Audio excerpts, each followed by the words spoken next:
Dynamics. The magnitude of the acceleration that an object experiences when acted upon by a resultant force is proportional to the magnitude of the resultant force.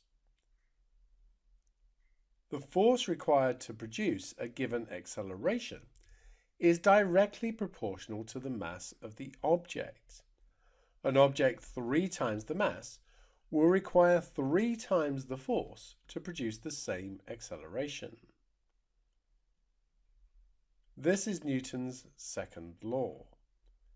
We can see an object here with a resultant force acting this way, and it will accelerate in the same direction as the resultant force.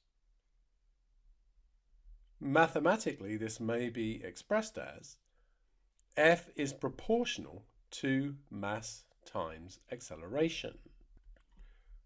We can make that into an equation by introducing a constant of proportionality. So F is equal to kma.